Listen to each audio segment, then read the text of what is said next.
Chinese human rights lawyer Chen Qiushi missing after return from Hong Kong protests trip.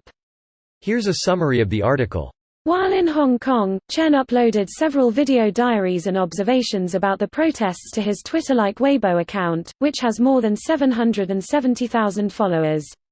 In his last video filmed at Hong Kong International Airport on Tuesday night, Chen said he was forced to cut his trip short and return to the mainland because of pressure from mainland police and lawyers' associations.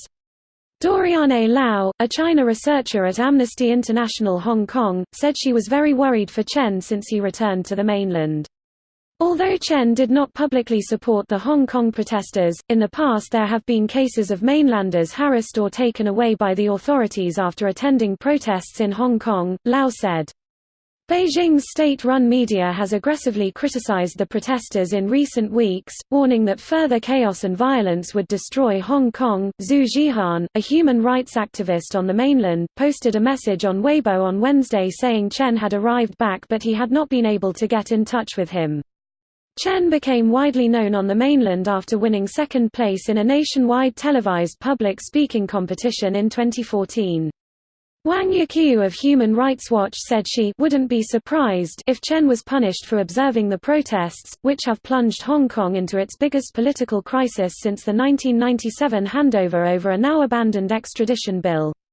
This post received a score of 35,665, with an upvote ratio of 96%. Here are the top comments in response to this article. This is the reason why Hong Kong people are protesting, because they don't want to disappear like they do in the mainland. Thanks for proving the point, China. Worst thing is, no one gives a damn. This shit has been going on for ages. All the while mainlanders are fed propaganda. Hong Kongers give a damn. FYI, just in case you're out of the loop, we were initially protesting a poorly written extradition bill that allowed China to take whoever they wanted for trial in the mainland. The bigger picture is that in '97, HK was handed back to China, and the agreement was to have one country, two systems. It's not 2047 yet, and China is fast encroaching against the agreement by putting its Beijing people in positions of power in Hong Kong. The huge spread of disinformation by China to mainlanders has also caused a huge clash between mainlanders and people who have access to multiple news outlets.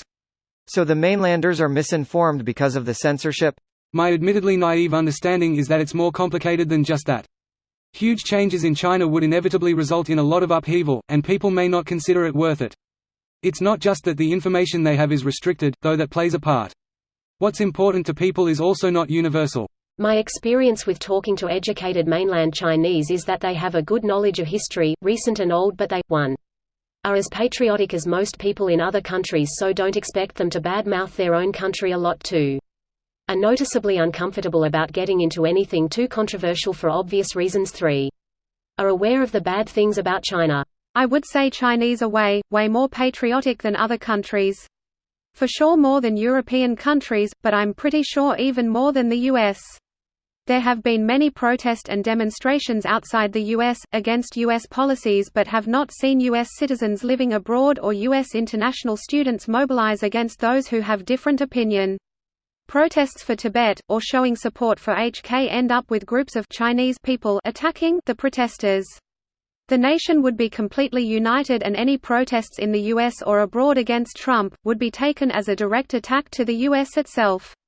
I do want to point out to everyone here that protests are not at all unknown in mainland China.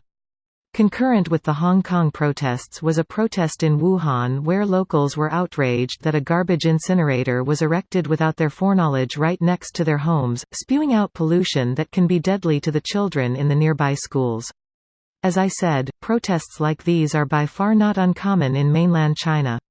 Every mainlander I know personally at worst have a neutral or complicated opinion of the Hong Kong protests, at best privately support them, even if most mainlanders I meet online are fanatical supporters of the CCP.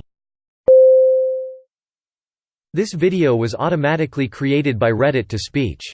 The article and comments in this video were selected from Reddit according to their upvotes, and any paraphrasing was performed by smmry.com, without any human intervention.